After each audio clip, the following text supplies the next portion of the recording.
بسم اللہ الرحمن الرحیم۔ حضرت ابو مالک اشعری رضی اللہ تعالی عنہ سے روایت ہے کہ رسول اللہ صلی اللہ علیہ وسلم نے فرمایا، پاکیزگی نصف ایمان ہے۔ الحمدللہ ترازو کو بھر دیتا ہے، سبحان اللہ اور الحمدللہ آسمانوں سے زمین تک کی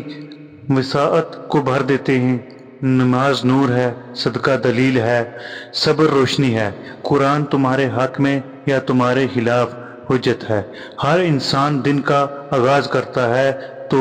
کچھ اعمال کے عوض اپنا سودا کرتا ہے، پھر یا تو خود کو آزاد کرنے والا ہوتا ہے یا خود کو تباہ کرنے والا ہوتا ہے۔ ابو عوانہ نے سماک بن حرب سے، انہوں نے مصعب بن سعد سے روایت کی کہ حضرت عبد بن عمر رضی اللہ عنہما بن عمر رضی اللہ عنہما کے پاس ان کی عیادت کے لیے گئے، وہ بیمار تھے۔ ابن عمر رضی اللہ عنہ نے، ابن عمر کیا آپ میرے لیے اللہ تعالیٰ سے دعا نہیں کریں گے؟ انہوں نے کہا، میں نے رسول اللہ صلی اللہ علیہ وسلم سے سنا، آپ نے فرمایا، نماز پاکیزگی کے بغیر قبول نہیں ہوتی، صدقہ ناحق حاصل کیے ہوئے مال سے قبول ہوتا ہے، اور آپ بصرہ کے حاکم رہ چکے ہیں، مبادا آپ کے پاس کوئی ایسا مال آ گیا ہو۔ شعبہ، زائدہ اور اسرائیل سب نے سماک بن حرب سے ایسی سناد کے ساتھ رسول اللہ صلی اللہ علیہ وسلم سے یہی حدیث روایت کی ہے۔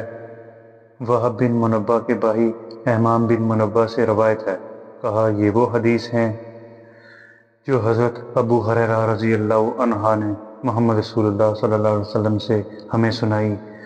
پھر انہوں نے کچھ حدیث کا تذکرہ کیا، ان میں سے یہ بھی تھی، رسول اللہ صلی اللہ علیہ وسلم نے فرمایا، تم میں سے جب کوئی باوضو ہو جائے تو اس کی نماز قبول نہیں ہوتی یہاں تک کہ وضو کرے۔ یونس نے ابن شہاب سے روایت کی کہ عطا بن یزید نے انہیں خبر دی کہ حمران نے، جو حضرت عثمان رضی اللہ عنہ کے آزاد کردہ غلام ہیں، انہیں بتایا کہ حضرت عثمان رضی اللہ عنہ نے وضو کے لیے پانی منگوایا اور وضو کیا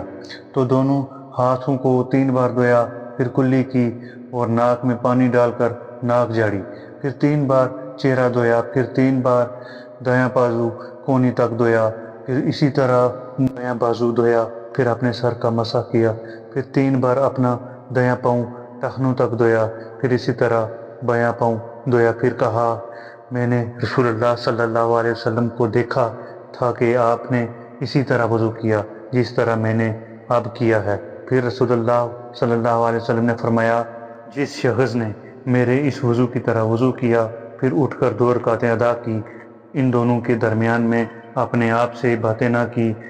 اس کے گزشتہ گناہ معاف کر دیے جائیں گے۔ ابن شہاب نے کہا، ہمارے علماء تائبین کہا کرتے تھے کہ یہ کامل ترین وضو ہے جو کوئی انسان نماز کے لیے کرتا ہے۔